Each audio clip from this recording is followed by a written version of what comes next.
Merci à tous d'être présents pour ce dernier GLEM de l'année, donc qui sera pour la deuxième fois consacré à la star médicale 2020, si j'ose dire.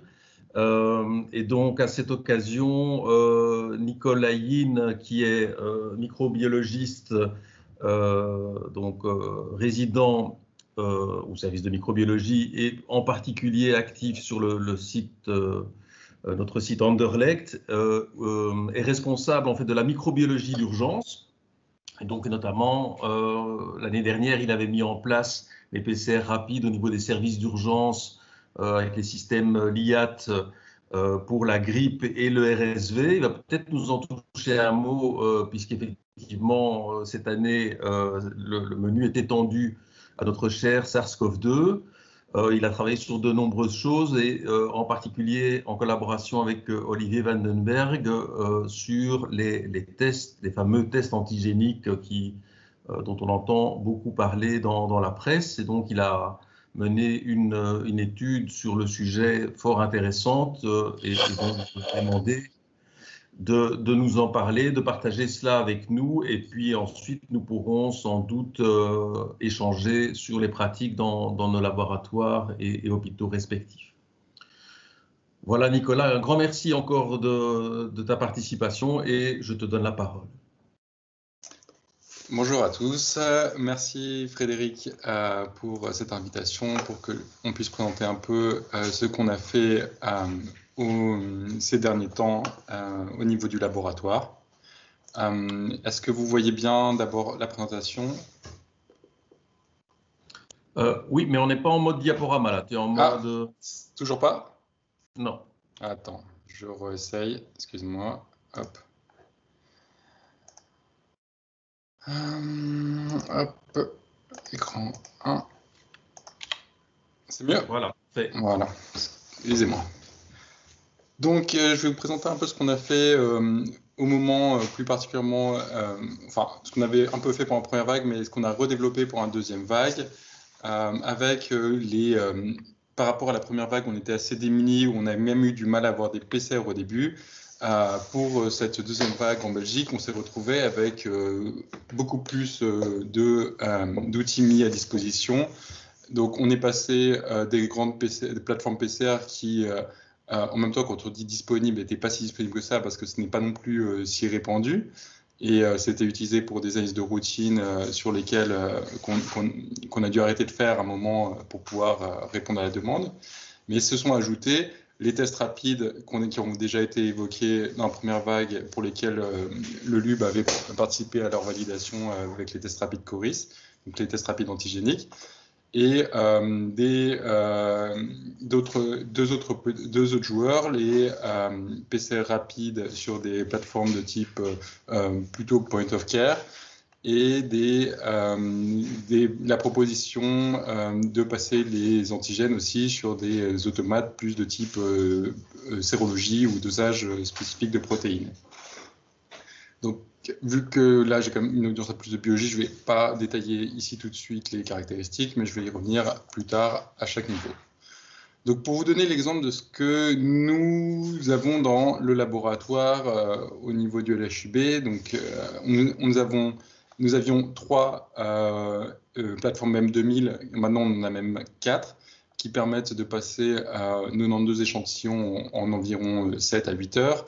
On a dans le même type, on a l'Altona, qui a à peu près le même throughput, et on a depuis récemment, on a aussi la Linity qui lui permet d'avoir des premiers résultats à partir de 2 heures et qui en random access, qui permet d'avoir des résultats plus rapidement et qui permet de passer jusqu'à 400 échantillons par 8 heures. Évidemment, à la base, on a 3 types de plateformes, ce qui fait qu'on a 3 techniques différentes, mais c'est aussi une solution, étant donné la taille de notre laboratoire, qui est essentielle, car on sait très bien qu'il y a eu des pénuries de réactifs et même de consommables. Ce qui était le plus problématique, c'était au final les TIPS, Donc on s'attendait à avoir des pénuries de réactifs, mais non, en fait on avait des pénuries de cônes, et donc on a besoin de diversifier pour pouvoir diversifier les consommables et les réactifs et pouvoir assurer un grand rendement. Donc je ne reviendrai pas sur le fait que, évidemment, vous savez tous que c'est la méthode actuellement la plus sensible, le gold standard. Par contre, ce qui est intéressant, c'est qu'on a beaucoup d'études qui nous parlent des CT maximum, sauf que tout ça, c'est pas très standardisé, parce que sur le M2000, on est à des CT max qui sont à 32. Sur l'Altostar, ça va à 45. Sur l'Unity, ça va, c'est même pas marqué dans le package RSAT, mais je pense que ça va jusqu'à 45 parce que j'ai des CT qui sont à 42. Sachant que en fonction de l'UTM utilisé, d'une plateforme à l'autre, les courbes de calibration ne sont pas exactement identiques. Donc, c'est un peu compliqué lorsqu'on nous demande de standardiser et d'avoir une réponse uniforme. Et quand nos collègues nous demandent, mais alors, les CT, quelle charge, etc., et qui s'amusent à se comparer entre eux et qui ne comprennent plus rien parce qu'évidemment, ils comparent des choses qui ne sont pas comparables.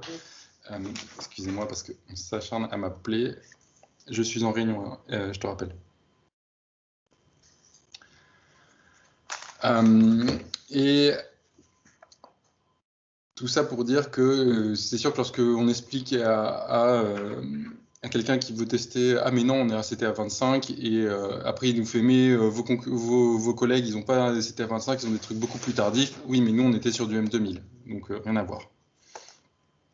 Donc la première génération de tests rapides, c'est celle qui a été validée entre autres par notre laboratoire, aussi par, si je ne dis pas de bêtises, Liège entre autres, et qui sont du coup les tests CORIS qu'on a utilisés, qui ont été développés rapidement pendant la première vague pour répondre à des besoins où on sentait qu'on allait être en tension sur les réactifs et pour pouvoir augmenter le nombre de demandes. Donc on met de l'UTM, on met du tampon, on met une tigette dans le tube qu'on ferme et on attend 15 minutes, ou de 15 à 30 minutes. Ça a été vraiment critiqué pendant la première vague parce que le temps de développement est forcément, on est rentré en production au moment où la courbe redescendait.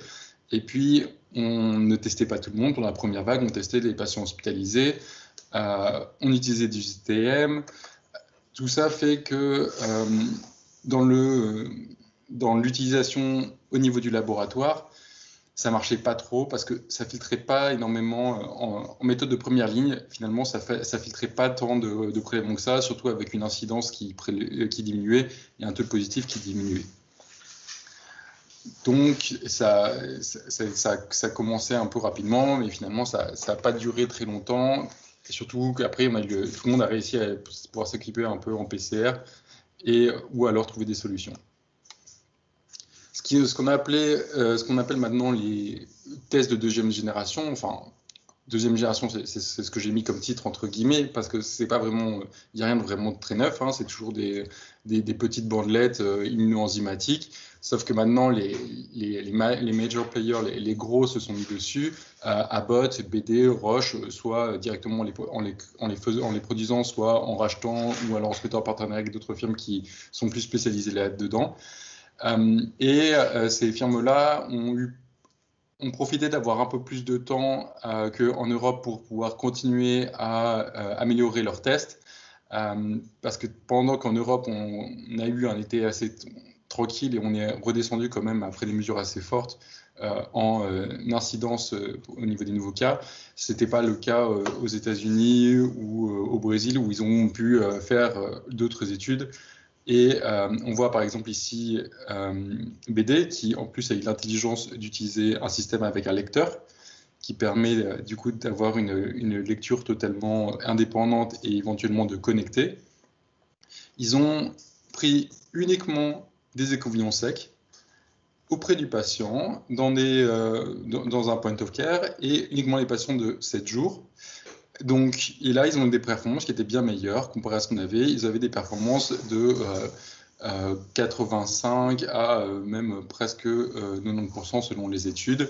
Mais quand on se limitait à 5 jours, en fait, après les symptômes, après 6-7 jours, c'est moins bien, la tendance diminue. Mais dans tous les cas, ce qui ne change pas, c'est que la spécificité est excellente de ces tests-là. Donc, on s'est posé la question, surtout qu'au niveau du laboratoire, on a fini par être critiqué sur les premiers tests de première génération. Est-ce que c'était vraiment des meilleures performances ou est-ce que c'était une meilleure définition de la cible? Donc, on a voulu comparer ce qui était comparable. Donc, on a pris les mêmes tests antigéniques qu'on avait à disposition et on a utilisé sur UTM, on a pris une journée donnée, on a pris 100 échantillons, 62 PCR positives avec des CT larges dans le range de 4 à 31 pour un maximum à 32, donc on a vraiment fait tout le panel. 38 PCR négatives en contrôle. Et on a pris ce qui était le plus facilement disponible pour nous, c'est-à-dire Pambio qui est produit par Abbott, BD Veritor qui est produit par Becton Dickinson, Coris qu'on avait déjà, et SD Biosensor qui est une marque coréenne en fait, mais qui est commercialisée par Roche. Quand on regarde les performances sur UTM, on n'est pas terrible. On retrouve des performances proches de celles qu'on avait trouvées dans l'étude initiale lorsqu'on avait utilisé les Coris au niveau du laboratoire.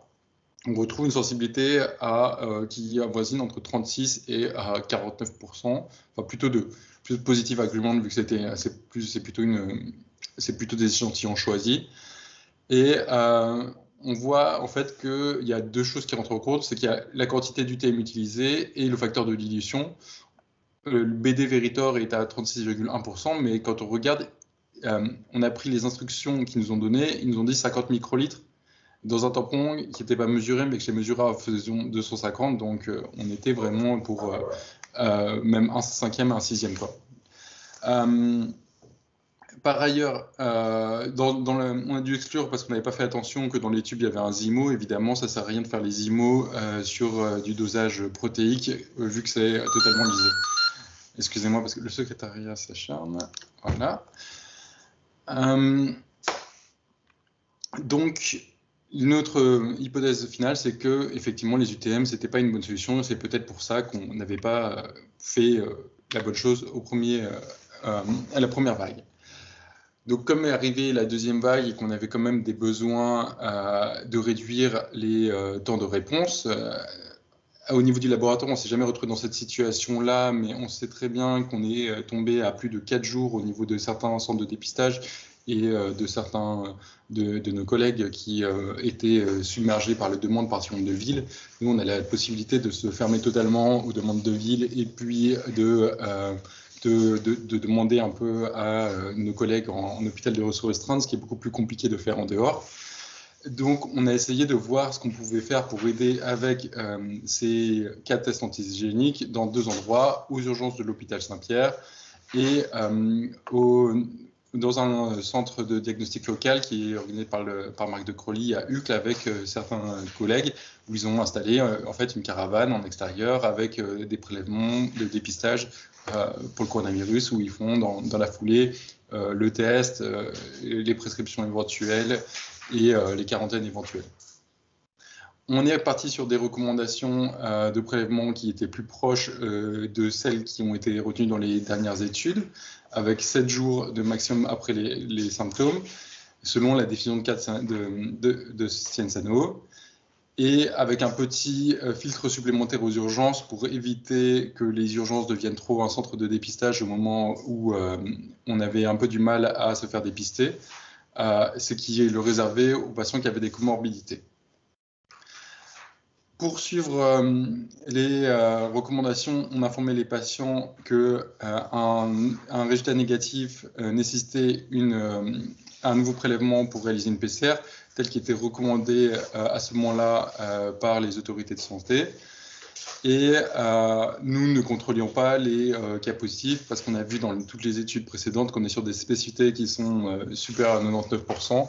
Et on ne voyait pas l'utilité dans un monde de forte prévalence à contrôler les positifs.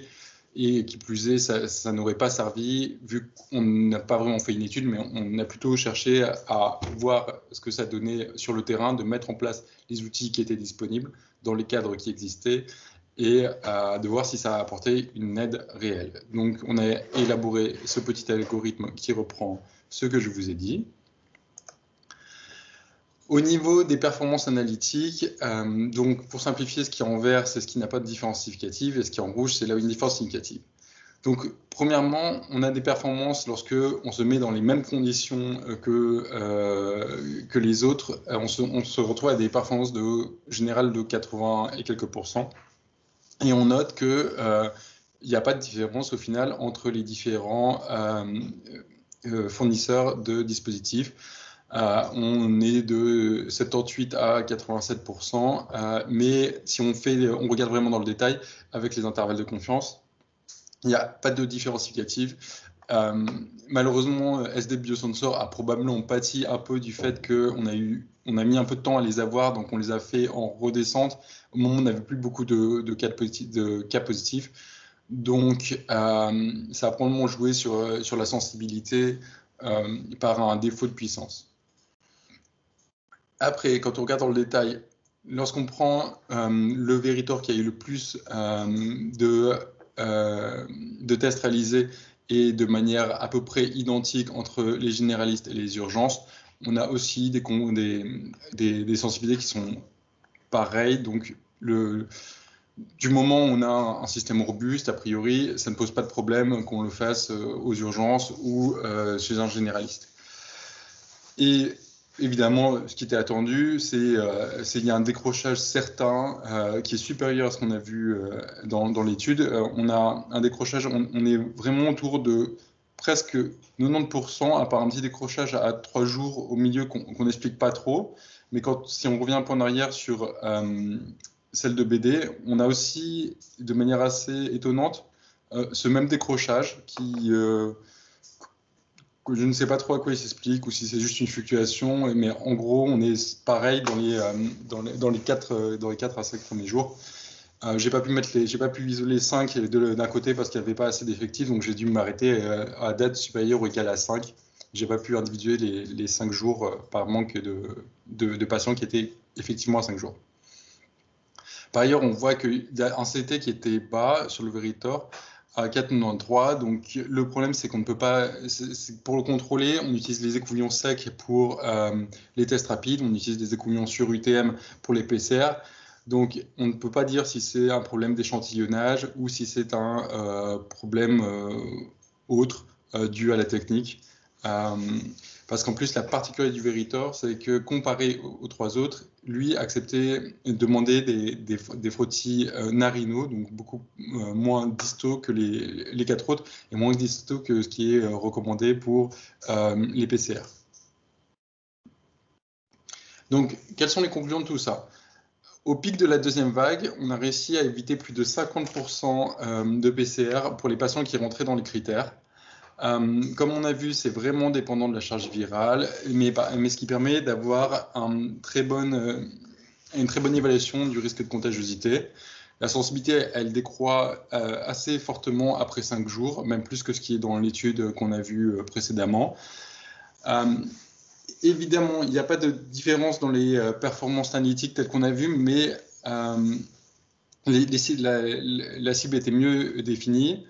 Et aussi, la différence, c'est que par rapport aux tests qui ont été développés initialement, qui ont été un peu faits dans l'urgence, les derniers tests, ils sont plus faciles parce que c'est vraiment des systèmes plus de savonnette que de tigette, avec les tampons qui sont déjà préalicotés, avec soit des becs verseurs, soit des systèmes aussi de lecteurs pour ce qui était EBD, ce qui permet d'avoir vraiment une utilisation point of care très pratique et qui fait la différence lorsqu'on a besoin de les utiliser à ce niveau-là. Ce qu'il faut suivre plus, c'est on sait qu'il y a une utilisation à large échelle qui est faite dans certains pays. Je sais que maintenant, on peut l'avoir assez facilement en France, en Italie.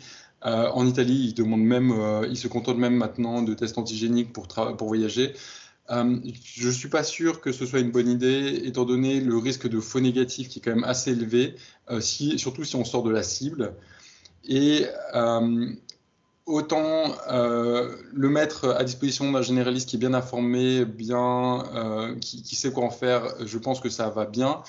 Après, le mettre à disposition du grand public qui va peut-être s'en servir pour savoir s'ils peuvent faire la fête ensemble demain. Je ne sais pas si c'est forcément une bonne idée, surtout quand on sait qu'il y a quand même un problème que je viens dans la suite, c'est il faut évidemment former des opérateurs qui ne sont pas des opérateurs de laboratoire à utiliser ces petits tests-là. C'est très facile à utiliser, mais c'est pas dans la psychologie de tout le monde, parce que ne serait-ce que expliquer aux personnes qu'il faut bien qu'ils attendent 15 minutes et que la moindre ligne est une ligne positive, c'est quelque chose qui, malgré tout, n'est pas si évident pour les utilisateurs qui sont au niveau de la consultation au front, qui vont vouloir aller vite, et dès qu'ils vont voir la ligne contrôle, vont dire bon, il y a une ligne contrôle qui est positif, je vois pas de ligne de test, c'est bon, c'est négatif. Et parce que il n'aura pas noté l'heure, il a pas que ça à faire, etc. Le problème qu'on a vu aussi, c'est qui est en passe d'être résolu.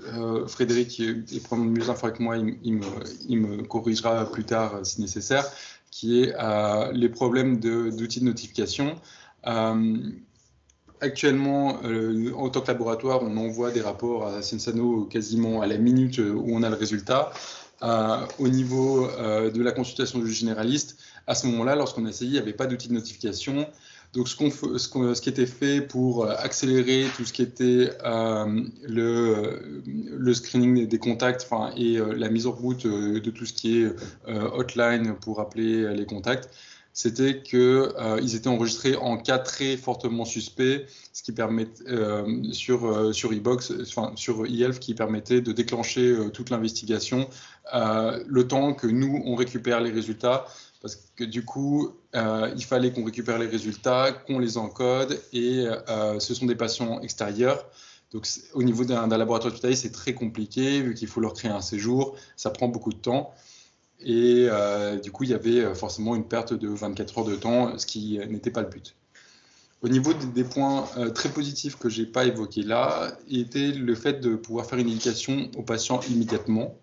Lorsque vous avez votre patient en consultation qui vient parce qu'il a des symptômes et que vous pouvez lui donner un résultat en 30 minutes, ça n'a comme rien à voir que lorsqu'il attend 4 jours. Enfin, 30 minutes, c'est même trop long, c'est 15 minutes. Ça n'a rien à voir lorsqu'il est au bout de 4 jours.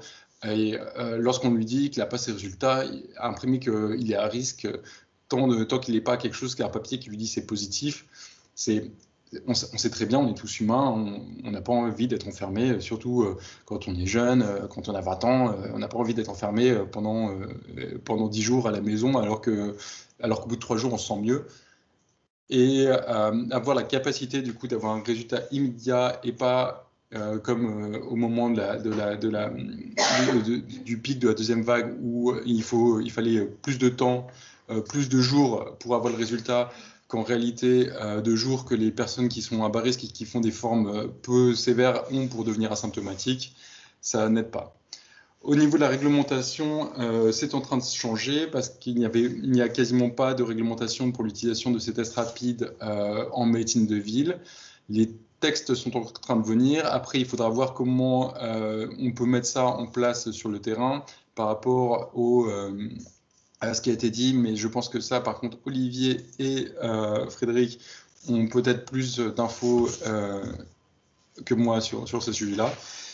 Et comment on met ça en place avec le problème de l'encadrement éventuel du laboratoire, d'un biologiste. Et dans les faits, c'est quelque chose qui n'a pas trop été fait jusqu'à présent en Belgique et dont on n'est pas sûr que c'est bien dans la mentalité, que ça va pouvoir être fait si facilement.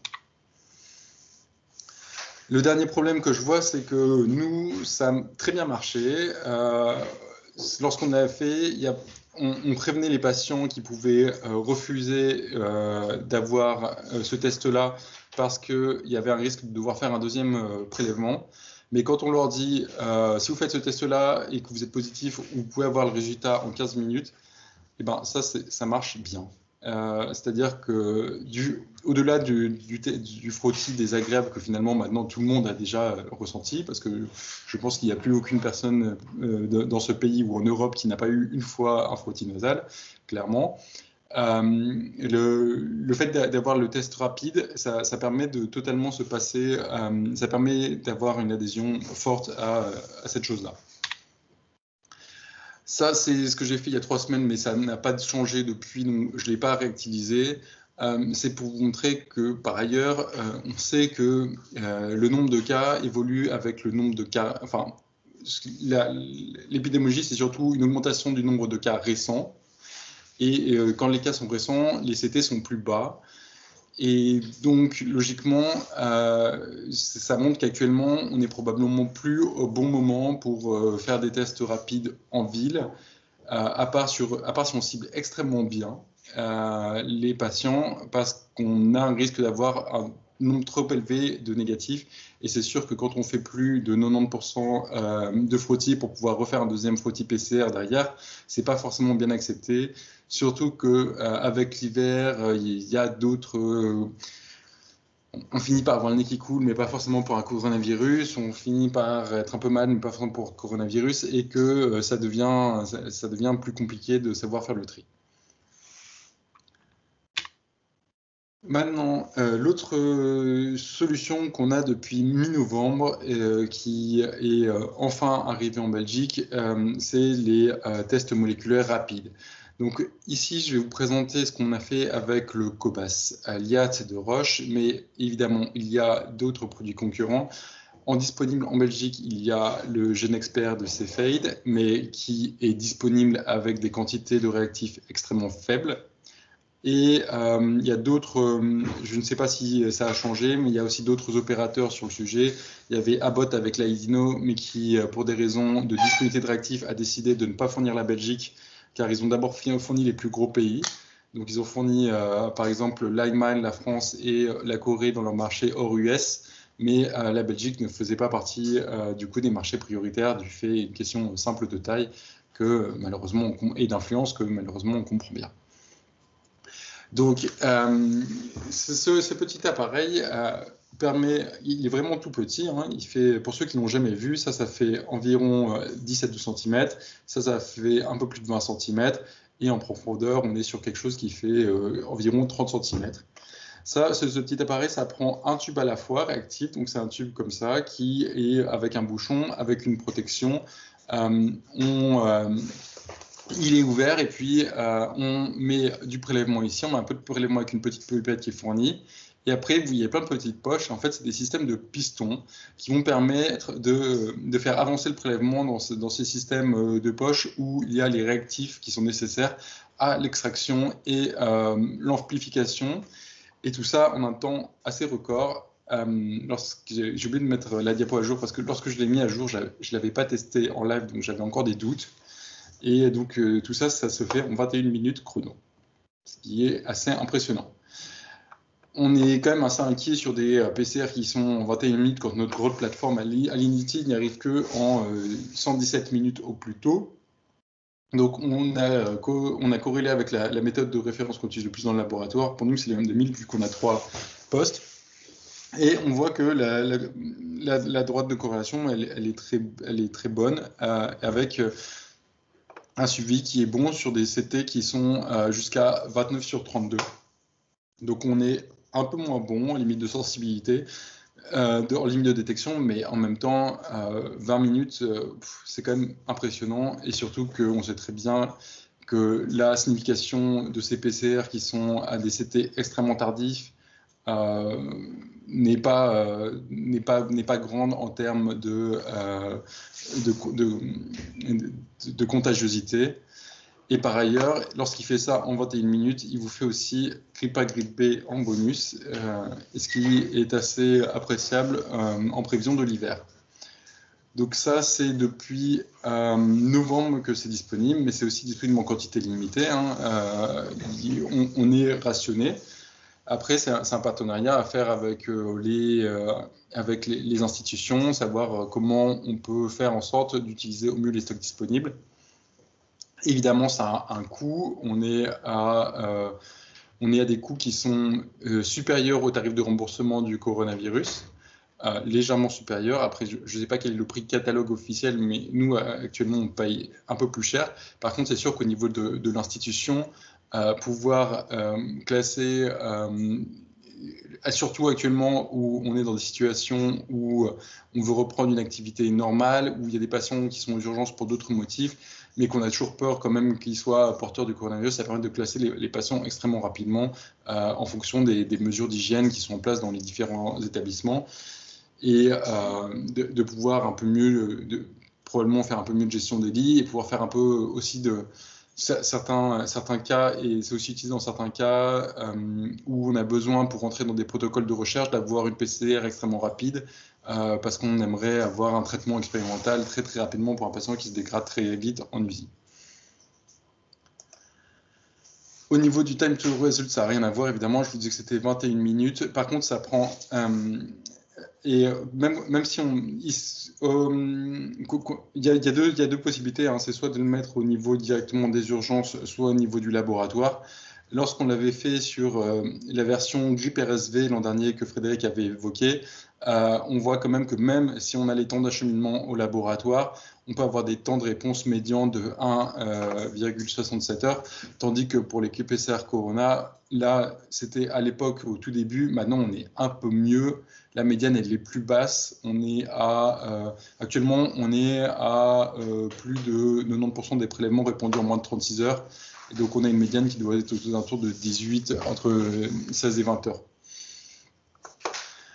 Par contre, ce qu'il faut voir aussi, c'est que ça peut évidemment pas remplacer le tout venant, parce que comme je vous le montrais, cette machine, elle prend un test à la fois. Donc, si on fait un test par 21 minutes, on va quand même, malgré tout, moins vite que notre vieille bécane de M2000 qui fait 92 tests si on retire les contrôles, mais qui les fait en 7 heures. Si on divise, on a un throughput qui est bien meilleur.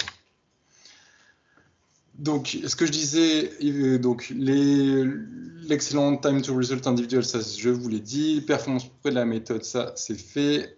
Ce qui est pratique, c'est que comparé aux tests rapides antigéniques, du coup, il y a une haute valeur prédictive négative jusqu'à des charges virales très faibles, ce qui permet, contrairement aux antigènes, d'être efficace sur les patients asymptomatiques. Et pour, en tout cas, le cobacillate, il y a la codétection d'autres pathogènes, ce qui n'est pas forcément proposé par tous les autres. Le prix est élevé. Malgré tout, les réactifs, on est limité, hein. Nous avons des plafonds de commandes par semaine. Autant vous dire qu'on commande au maximum. Le nombre d'instruments n'est pas si limité que ça, mais il faut encore l'avoir. Mais de toute manière, actuellement, je pense que la politique de tous les fournisseurs de matériel responsables sont qu'ils ne fournissent plus d'instruments lorsqu'ils ne sont pas capables de fournir des réactifs. Donc, je ne suis pas sûr qu'actuellement, si vous ne l'avez pas actuellement, je ne suis pas sûr qu'ils puissent vous en fournir un. Au niveau des considérations pratiques, il y a les considérations de la validation de l'instrument et des techniques. Ça, c'est notre boulot de tous les jours de biologiste, et finalement, c'est quand même des méthodes robustes qu'on a pu tester et qu'il y a une documentation assez large dessus. On voit que toutes les firmes sérieuses, tous les fabricants sérieux de réactifs ont quand même fait du matériel de bonne qualité malgré les contraintes opérationnelles de vouloir le faire assez rapidement. Il faut aussi enregistrer tout ce qui est la formation et l'habilitation des opérateurs, surtout que contrairement à la plupart des analyses de biologie clinique, on nous demande d'avoir une démarche de type accréditation, même sur des antigènes rapides, ce qui m'a assez marqué, parce que finalement, on ne demande pas ça pour les tests rapides, on ne demande pas ça pour les tests de grippe, on ne demande pas ça pour les antigènes légionnels. Par contre, le Covid, parce que c'est le Covid, il faut faire des dossiers type BELAC.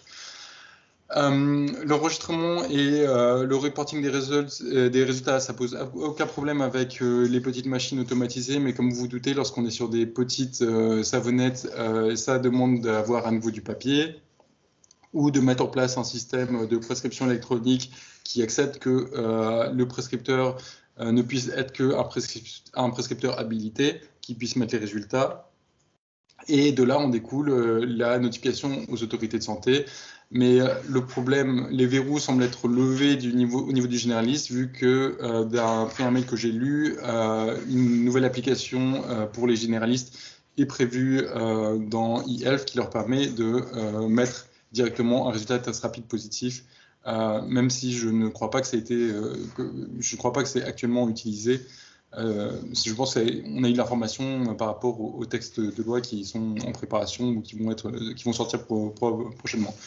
La documentation, évidemment, on a créé des documentations ad hoc pour mettre à disposition soit des utilisateurs finaux. Il faut que nous travaillions avec 5 institutions. Donc, chaque institution qui veut utiliser l'appareil doit adapter la documentation du laboratoire dans leur propre manuel qualité pour ajouter en plus les éléments qu'ils veulent par rapport aux indications, s'ils veulent ajouter des indications particulières, par rapport à l'adéquation de leurs procédures d'hygiène. Les procédures d'hygiène, je ne les ai pas mis ici. Évidemment, c'est à discuter avec les équipes de chaque hôpital et leurs attentes. La solution qui a été faite pour la PCR rapide qui a été proposée et qui a été acceptée chez certains de nos partenaires, c'était de faire... c'est qu'en fait, si je reviens un peu en arrière, vous chargez la cartouche. La cartouche, après, vous la fermez et elle est scellée hermétiquement et toute la réaction se passe cartouche scellée. Donc, au lieu d'avoir un portoir à côté de la machine et de remplir à côté de la machine, ce qui était l'idée à la base de ces point of care, on a mis un portoir par chambre et la cartouche est chargée dans la chambre au même moment que le prélèvement est fait. De la même manière, de l'autre côté, les tests antigéniques, c'est dans le même geste du prélèvement de l'écouvillon sec qui vont aller mettre l'écouvillon dans le tampon. Pour la cartouche réactive, il la scelle, il la ferme, ils la font sortir comme si c'était un prélèvement après l'avoir identifié. Enfin, ils la font sortir comme si c'était un prélèvement avec une décontamination au moment de la sortie de la chambre, l'identification du patient. Et c'est une fois qu'ils ont cette cartouche décontaminée qu'ils vont au niveau de l'appareil qui, du coup, n'est pas forcément dans un box de prélèvement et qui peut être en dehors et à l'endroit qui semble le plus adapté pour des raisons opérationnelles et pour des raisons d'hygiène en fonction des trajets de soins et du trajet de l'infirmière pour éviter de mélanger les trajets propres et sales. Une autre solution qui est possible, mais ça par contre, il s'agit de dédier un box, c'est de faire tout ça dans un seul box. Par contre, le problème c'est que vous avez un box avec un patient et autant c'est faisable au niveau des prélèvements, autant dans un service d'urgence, c'est peut-être pas souhaitable d'avoir la machine dans le box avec le patient, surtout que autant vous allez mettre un autre patient après et que vous avez quand même besoin de rentrer à nouveau avec vos prélèvements dans ce box-là. Et la dernière solution étant de la mettre au niveau du laboratoire, mais qui du coup nécessite d'avoir les équipes tout le temps et de perdre tout ce qui est le résultat en 21 minutes, ça met forcément beaucoup plus de temps. Du coup, toutes ces obligations d'accréditation nécessitent aussi qu'on mette en place, vous le savez bien, tout ce qui est le traçage des lots de réactifs et de sécu. Donc, on a mis ça en place pour les tests rapides antigéniques. Pour tout ce qui est les point of care type PCR, ça c'est directement pris en charge via une interface. Pour Roche, c'est sur l'IT 1000 et de toute manière, on ne peut pas passer un test lorsque le lot n'a pas été validé. Donc, ça c'est vraiment robuste au niveau qualité. Par ailleurs, ce que Frédéric nous a proposé de tester et que nous avons donc testé, c'est, une fois n'est pas coutume, en association avec nos collègues de biochimie, nous sommes penchés sur l'art microbiologie, c'est penché sur un automate un microbiologiste, plusieurs se sont penchés sur un automate de biochimie, le Lumipulse de Fujirebio, qui j'espère ne pas dire de trop grosses bêtises, permet le dosage de protéines spécifiques. Et étant donné que c'est une firme japonaise et qu'on leur a demandé du coup de s'intéresser un peu au coronavirus comme pour tout le monde, ils se sont lancés là-dedans pour faire un dosage quantitatif des protéines virales par immunodosage. Et par contre, contrairement à leur habitude, en utilisant des échantillons UTM et non pas du sérum ou du plasma. Le temps théorique est d'environ de moins de 60 minutes, mais c'est un temps théorique qu'il faut vraiment mettre entre guillemets. car vu qu'on a utilisé un automate de biochimie dans un laboratoire de biochimie lorsqu'on a fait cette évaluation, on s'est vite retrouvé devant un problème de base qui est qu'on va manipuler des prélèvements respiratoires en dehors de toute protection, de protection, au milieu d'un laboratoire où on fait d'autres choses, et dans un L1 et non pas dans un L2, et ni encore moins dans un L3, ce qui aurait posé beaucoup moins de problèmes d'être dans le L3. Et du coup, il faut rajouter toute une étape de neutralisation que nous avons choisi d'utiliser, une neutralisation par chauffage de 30 minutes à 56 degrés qu'on a retrouvé dans plusieurs articles. Donc malgré tout ça, les performances sont quand même assez intéressantes. On a fait sur 214 échantillons en appareillant 2 positifs pour un négatif. Et après avoir fait du coup cette étude de biosafety qui a fait qu'on a décidé de chauffer les échantillons, et malgré tout ça, on est avec une R sur la courbe en courbe ROC qui est quand même de 0,89, qui est très bien, avec 2 cutoffs qu'on regarde. On a le cutoff à l'extrême qui permet d'avoir la meilleure sensibilité, qui est pour une spécificité assez correcte, qui est à 1,96, qui permet une sensibilité de 77% à une spécificité identique. Et le cutoff qui nous a permis d'avoir une spécificité à 100% de 20,3, mais là où forcément on perd et on est à 64%. Par ailleurs, quand je reviens dessus, quand on parlait des 30 minutes de temps de réaction, il faut aussi s'imaginer que du coup, avec X UTM de marques différentes, et c'est pas possible de les poser directement sur la machine, surtout qu'ils ont tous encore le petit frottis qui traîne dedans, qui baigne dans un truc plus ou moins visqueux. Donc il faut les pipoter dans les tubes, réalicoter dans des tubes qu'il faut réétiqueter et faire une centrifugation pour essayer de se débarrasser du magma visqueux dans le fond du tube et avoir que du surnageant, ce qui n'était quand même pas si facile non plus. Par contre, ce qui est intéressant, c'est que c'est vraiment corrélé avec, avec la charge virale. C'est de manière linéaire corrélé au niveau de la quantification, mais aussi si on s'intéresse qu'aux CT qui sont inférieurs à 20/32, qui est un peu notre limite théorique de viabilité au niveau du laboratoire, où on estime qu'au-dessus de 20/32, on va avoir du mal à faire pousser quelque chose en culture. Et on aura du mal à prouver, on a du mal à prouver que le virus est vraiment en quantité suffisante. On a des CT qui sont, on a une courbe ROC qui est vraiment très satisfaisante avec 0,98 et des cutoffs, un cutoff qui à 20,3 passe maintenant une sensibilité de 87% et même à 13, on a 93% pour 96% de spécificité, ce qui est plutôt très bien, et qui permet d'avoir une bonne corrélation avec vraiment les patients très infectieux. Donc, on a essayé de regarder, donc nous, la proposition qu'on fait à partir de ça et de cette zone grise, c'est de pouvoir proposer une approche qui est de dire, avec cet outil-là, en fonction du résultat, on est soit sur un résultat dit unlikely, improbable, avec pas d'évidence d'une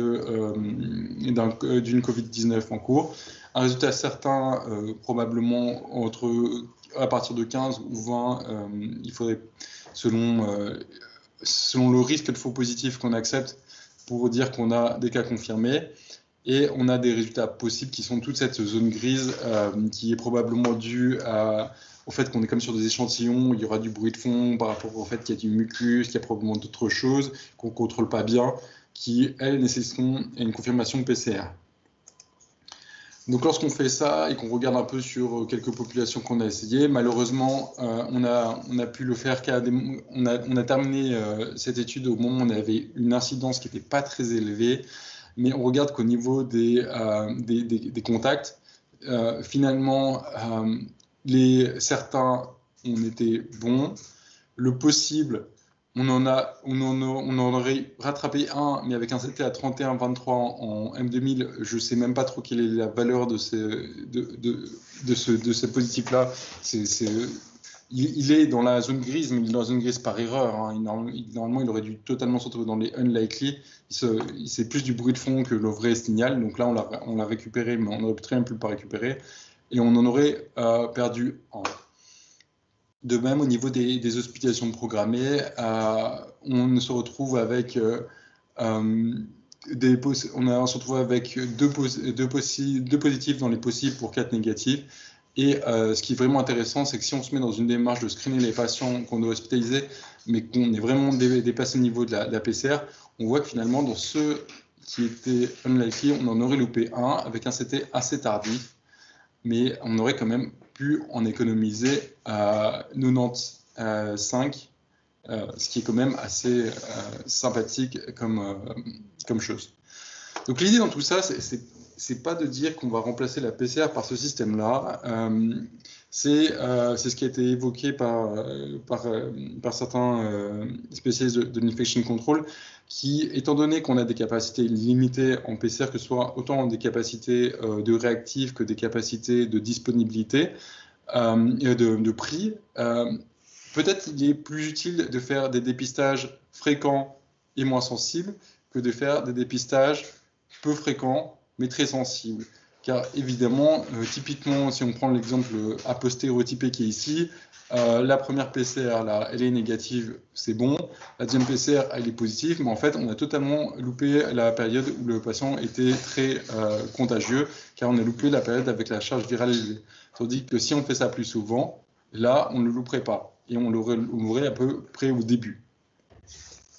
Évidemment, c'est très théorique et il est très compliqué de mettre ce genre de stratégie en place en réalité, car définir les seuils de contagiosité, à partir de combien, de quelle charge virale on dit qu'on est contagieux ou pas, c'est quelque chose qui n'est pas évident. On ne va pas s'amuser à faire des études où on prend 10 personnes qui ne sont pas atteintes et on va les mettre en présence de différents levels, différents niveaux de contamination et s'amuser à regarder. Ce n'est actuellement plus éthique de faire ce genre d'études. Je pense que ce n'est pas plus mal. Mais du coup, c'est assez compliqué de vouloir mettre en place ce genre de technique.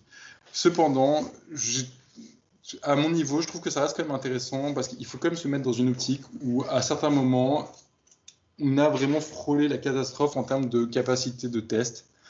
Et je pense que ce genre de technique permet de pallier à la PCR pour des patients qu'on décide de ne plus tester au moment où on est saturé.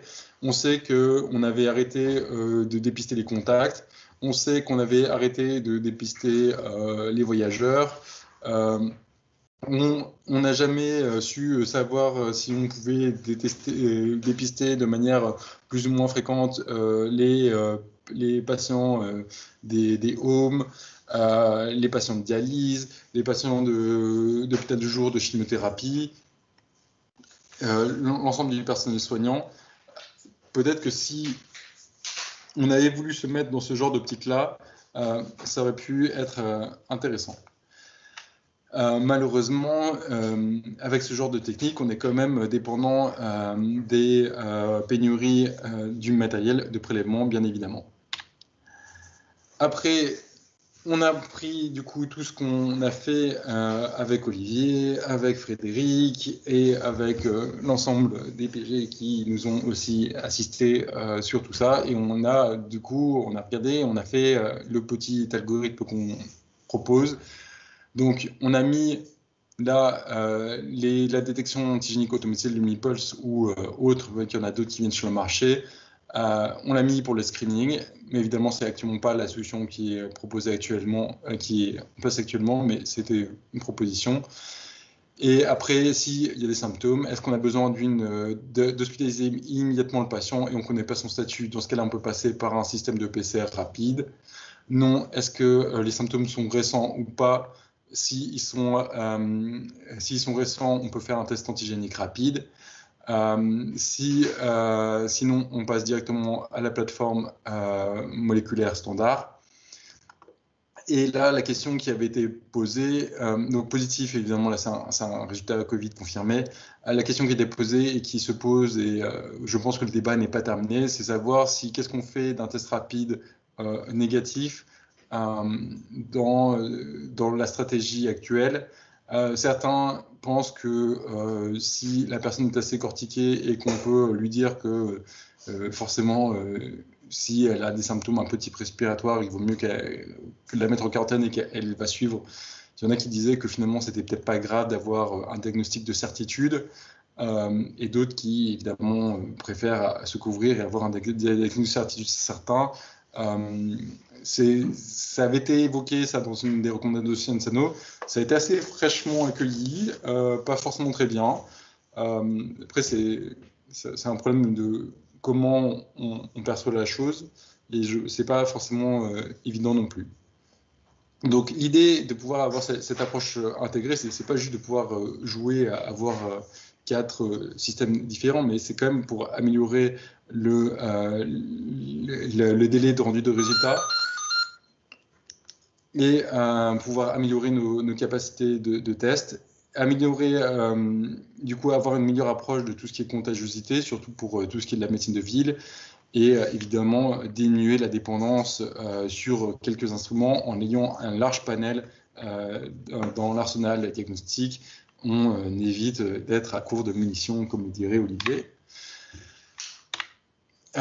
Du coup, pour résumer, les tests antigéniques rapides, donc c'est probablement le meilleur outil, et c'est probablement le meilleur outil à la consultation chez les patients qui sont extérieurs ou alors au centre de dépistage, car on peut avoir un résultat fiable de positif et qui permet de vraiment passer des messages immédiats.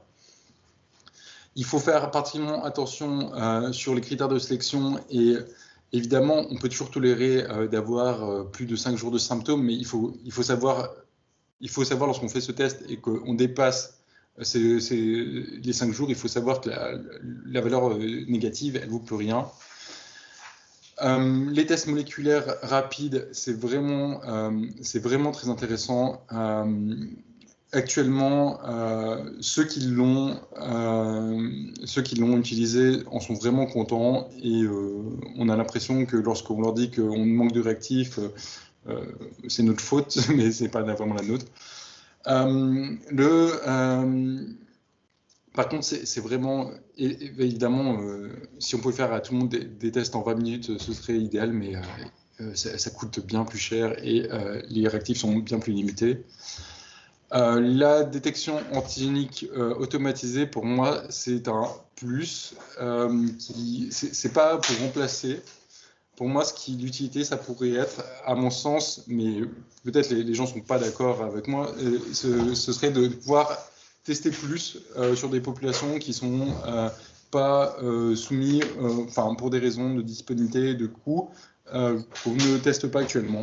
Donc je pense que ça permet d'améliorer, d'élargir la cible. Par contre, comme je l'ai évoqué, c'est des tests qui ont été mis en place sur des plateformes qui, à la base, n'étaient pas prévues pour. Donc, quand on les met en place, il faut vraiment pouvoir s'assurer de quelles sont les mesures de biosécurité qu'on met en place au sein de notre laboratoire.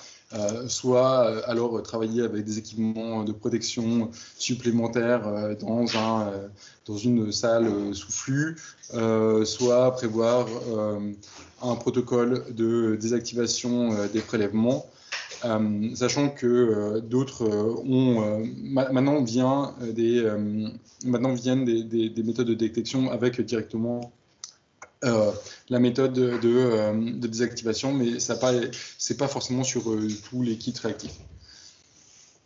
Et une petite parenthèse sur le diagnostic indirect, évidemment, parce que on l'avait pas mis dans l'algorithme précédent, mais évidemment, il faut toujours se dire que lorsqu'on est sur des phases tardives, on peut se retrouver avec des PCR négatifs chez des patients qui sont dans la phase plus de tempête cytokinique post-infectieuse. Par ailleurs, je ne l'ai pas évoqué aussi, mais on a aussi remarqué certains patients qui ont paradoxalement peu de virus dans le LBA et beaucoup dans le frottis et vice-versa. Moi, j'ai vu très récemment deux patients avec les situations totalement inversées. Voilà, pour ma part, j'ai terminé, je pense, à voir un peu tout le sujet. Évidemment, je suis tout à fait disposé à prendre quelques questions. J'espère que c'était clair pour vous. C'était très clair, Nicolas. Un tout grand merci pour cette présentation qui était très complète et très intéressante. À chaque fois que tu en parles, j'apprends de nouvelles choses. Moi, j'ai quelques questions, mais je vais peut-être d'abord laisser la parole à l'assistance. Si vous avez des questions, bien, vous pouvez soit lever la main. Bon, maintenant, comme ça n'a pas l'air de trop se bousculer, vous pouvez éventuellement les poser directement en allumant votre micro, alors, pour commencer. Ah, je vois qu'Olivier veut intervenir. Vas-y, Olivier. Voilà. Tout d'abord, merci beaucoup, Nicolas. En effet, comme dit Fred, tu es d'une clarté assez impressionnante. On a discuté un petit peu de cela ensemble et c'est peut-être bien d'en parler maintenant. Quel serait le positionnement des tests antigéniques automatisés dans le cadre du suivi de patients qui auraient un problème d'échec thérapeutique ou une suspicion d'échec thérapeutique? Est-ce que tu as un avis là-dessus? Pas vraiment, parce qu'en fait la question elle s'est posée récemment et avec des patients. En fait, on a vu que la question s'est posée avec des patients d'hémato sur lesquels, quand on regarde les guidelines qui n'ont pas été pensés pour eux, on fait une fois le test et puis après, autant on les sort d'isolement après X jours, après le dernier test positif. Sauf qu'en fait, récemment, on a 3 patients. Moi, j'ai vu 3 patients d'hémato qui ont des charges virales élevées après un mois, qui ont du virus même qui pousse encore lorsqu'on le met en culture virale. Et le problème, c'est que là, on a repris rétrospectivement et on a essayé un peu de comparer les CT, mais comme d'hab, ça dépend toujours de la qualité du prélèvement.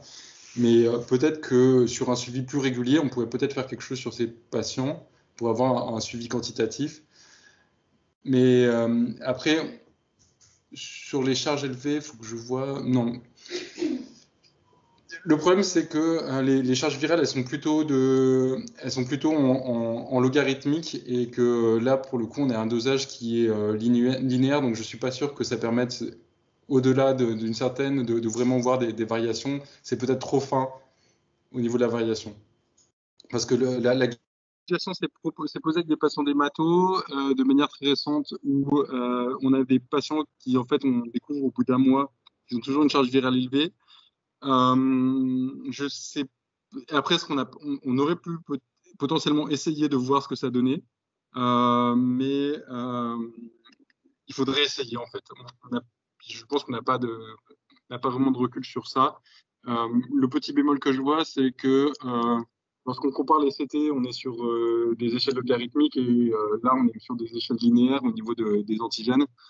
Donc, je ne sais pas si les variations qu'on peut voir sont significatives, surtout avec des prélèvements qui peuvent être de qualité variable et parfois faits sur différents UTM en fonction de qu'est-ce qui est disponible au moment donné. Merci. Nicolas, alors tu as bien montré que lorsque tu as comparé les 4 tests rapides, les conditions étaient très importantes et influençaient très fort les performances des tests. Dans ce contexte, qu'est-ce que tu penses de la liste de recommandations de la FMPS pour les tests qui bénéficient d'un remboursement? Ah, tu veux dire de comment elle a été faite? De comment elle a été faite et de son contenu? Après, j'ai pas revu le dernier, j'ai pas revu le dernier, mais clairement comment elle a été faite sans faire. En fait, ils ont pas fait d'évaluation indépendante et ils sont contentés de dire.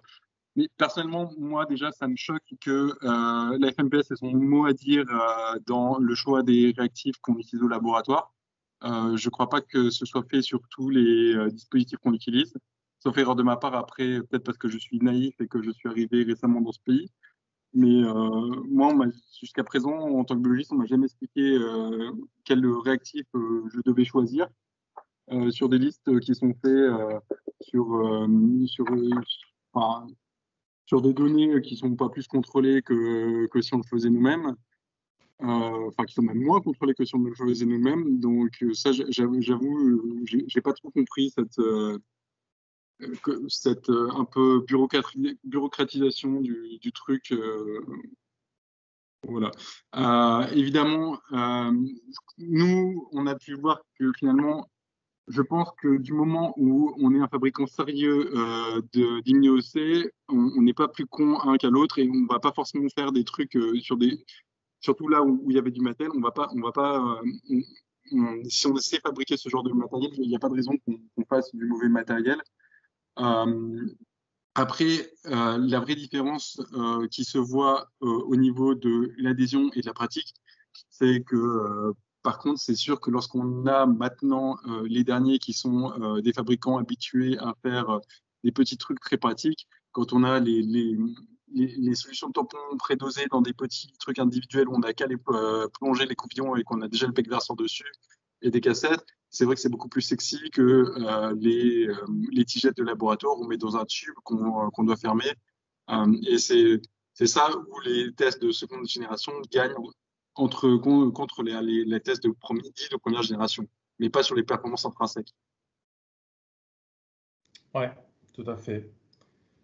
Je continue, hein, puisque je vois qu'il n'y a pas de questions pour le moment. Donc, tu en as un petit peu parlé, mais à la fin, quand tu remontrais ton algorithme, éventuellement, tu revenais un petit peu en arrière. Donc, on sait que les tests antigéniques sont réclamés, et surtout, on en a beaucoup parlé dans la presse, parce que les autres pays ont commencé à les utiliser au moment de la deuxième vague, assez tôt, au mois de septembre. Et donc, en Belgique, on sait que le gouvernement a été mis sous pression pour suivre ça. Bon, il y a eu évidemment un peu de délai avec la mise en place du nouveau gouvernement et puis la création d'une nouvelle task force dont Olivier fait partie d'ailleurs. Donc, c'est seulement finalement maintenant, à la fin décembre, qu'enfin les textes permettant une utilisation plus large qu'uniquement au niveau du laboratoire sont en train de sortir. Et encore, ce n'est pour le moment un projet de loi. Donc on sait que là, il y a donc une phase expérimentale chez 14 généralistes dans le pays. Qu'est-ce que tu penses de cette expérience, de ce que ça va donner et de la place actuelle de ces tests antigéniques? Rapide. Par rapport aux tests antigéniques, moi, ce que je pense que quand on fait des tests et qu'on fait des tests, qu'on n'est pas un professionnel de laboratoire et qu'on a moins de 10% de tests positifs, je pense qu'on n'a pas envie de les faire. Donc, je ne suis pas persuadé je pense qu'on aurait peut-être dû s'intéresser à ça plus tôt. Et l'autre truc que je pense, c'est par rapport à la diffusion un peu large de ces tests, c'est qu'on a beau dire qu'il faut faire de l'éducation, l'humain est humain et on lui met un truc qui est presque du niveau du jouet, parce que j'ai vu certains de mes collègues en France qui se sont amusés à s'en faire comme ça. Et on voit aux États-Unis où c'est aussi mis à disposition, je crois qu'Elon Musk s'est amusé à s'en faire 3 de suite. Et le problème, c'est que ça devient vite gadget et que après on s'amuse à en tirer des conséquences qu'il ne faut pas. La République tchèque, je crois que c'est les Tchèques qui sont amusés à faire une grande campagne de dépistage par des tests rapides. Finalement, les taux de positivité étaient assez nuls. Et je pense que je crois pas que ça ait eu un grand impact épidémiologique au total. Après, j'ai pas revu les courbes épidémiologiques, mais il me semble pas que ça ait changé grand-chose. Donc, est-ce que pour nous, le problème, c'est toujours lorsqu'on sort un test de son contexte, et les fabricants ne vont pas nous aider sur ce coup-ci parce que leur intérêt, c'est d'en vendre un maximum, c'est qu'on sort du contexte. Et autant lorsqu'on fait des tests rapides, comme c'est fait, je ne sais pas si c'est beaucoup fait en Belgique, mais en France, c'est beaucoup fait les tests rapides de Streptoa. Autant le Streptoa, tout le monde s'en fiche. Autant, et même les patients, les patients préfèrent limite pas avoir des tests Streptoa parce qu'après on leur explique qu'il ne faut pas d'antibiotiques, ils ne sont pas contents, qui va à l'encontre de ce qu'ils veulent. Mais autant ce petit truc gadget, tout le monde va en vouloir un et on va sortir des cases et après on va tirer les conseils, on va tirer les conclusions qu'il ne faut pas. Donc après faire ça en collaboration avec les laboratoires, pourquoi pas, mais c'est extrêmement lourd, hein. Comme je disais, il faut faire tout ce qui est traçabilité. Après, je pense que c'est faisable. J'en discutais avec d'autres collègues qui sont dans des labos qui sont non hospitaliers. C'est faisable, mais eux, ils accepteront de faire ça que sur un système connecté, informatisé. Ils accepteront jamais de faire ça sur du papier où il faut qu'ils fassent de la ressaisie derrière. Tout à fait. Mais j'ai encore une dernière question. J'ai eu pas mal de discussions sur le sujet ces derniers jours. Donc, évidemment, on l'a compris, pour ceux qui ne le savaient pas, tu es français et en France, il y a une utilisation déjà depuis plusieurs mois très large dans les pharmacies, hein, où les patients peuvent aller se faire tester gratuitement sans prescription.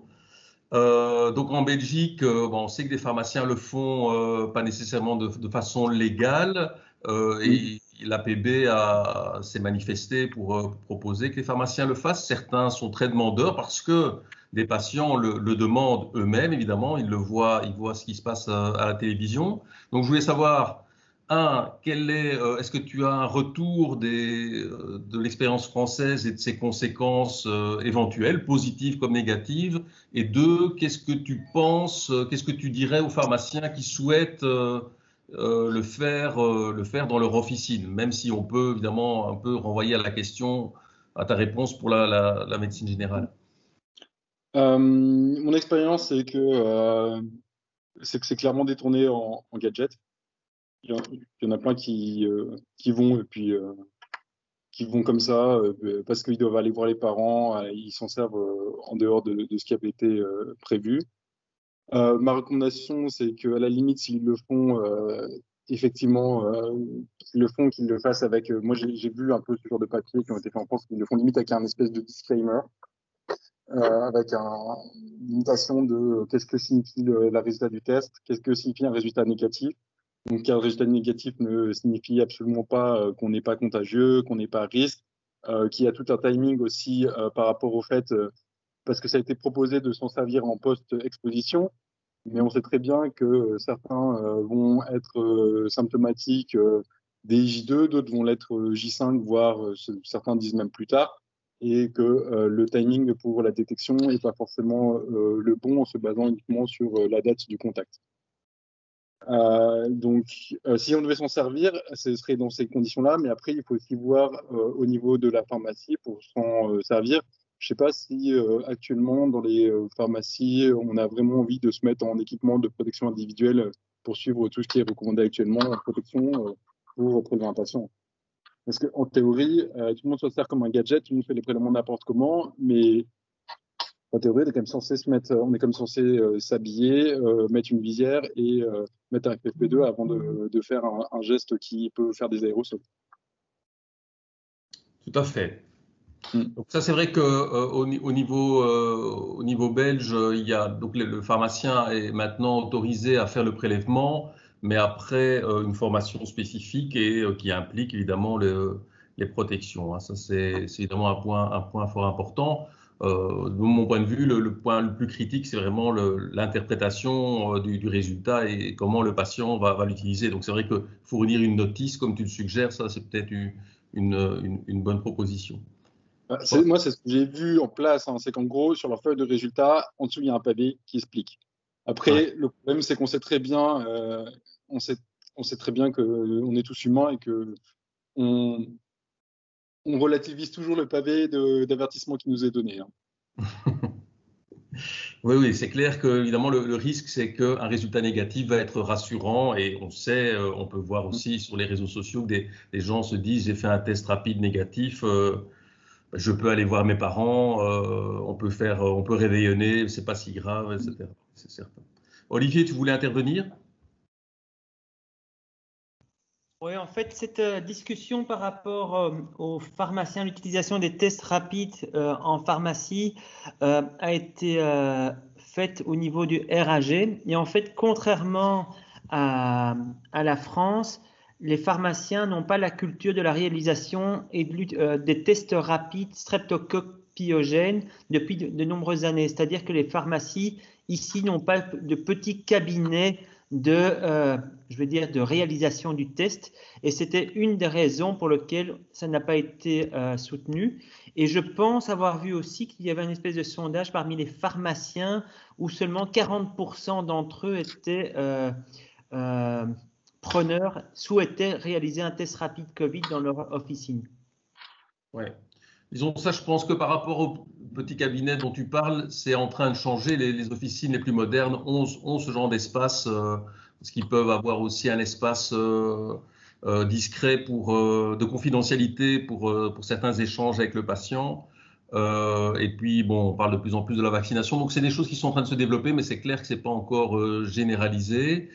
Bon, maintenant, bien sûr, la base volontaire, ça, elle doit être respectée. Et de toute façon, c'est vrai également pour les généralistes, parce que donc même aujourd'hui, donc tous les généralistes ne peuvent pas encore faire le test, mais au moment où ils pourront éventuellement le faire, ce sera aussi uniquement sur base volontaire. Hein. Donc, on sait déjà, même pour les PCR, beaucoup de généralistes ne font pas les frottis par eux-mêmes finalement. Tout à fait.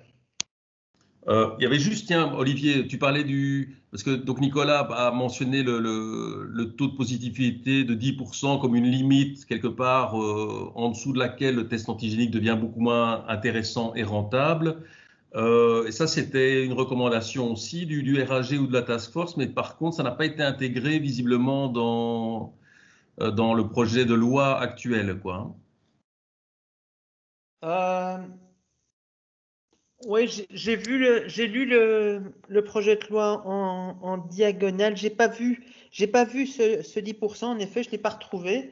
Le 10% venait aussi de l'ECDC. En fait, c'était une recommandation européenne au départ. Et voilà. Par contre, dans le projet de loi, il était marqué médecin ou spécialiste en biologie clinique. En fait, ça avait été discuté en disant, voilà, il faut qu'un médecin puisse superviser plusieurs personnes réalisant le test et pas forcément quelqu'un compétent en biologie clinique. Et ceci, en sachant très bien qu'on sortait de la législation en cours sur les point of care et ceci en étant conscient de cela dû à l'épidémie, en disant on ne va pas restreindre le nombre de personnes qui le font simplement parce qu'on a besoin d'un biologiste clinique pour le faire, quoi. D'accord, je comprends. Ok, merci pour cette précision. Est-ce qu'il y a encore un commentaire ou une question parmi les personnes qui sont toujours connectées? Bon, si pas, ben alors Nicolas, je vais te remercier à nouveau pour ton intervention très éclairante et remercier également tous les participants. Vous souhaitez à chacun d'excellentes fêtes de fin d'année. On se retrouve alors l'année prochaine pour un nouveau cycle de réunions. Portez-vous bien et à très bientôt. Bonne fête à tous et merci Fred d'organiser ce Glenn. Avec plaisir. Merci, bonne fête. Merci, bonne fête, à bientôt. Bonne fête à tous. Merci, au revoir. Au revoir.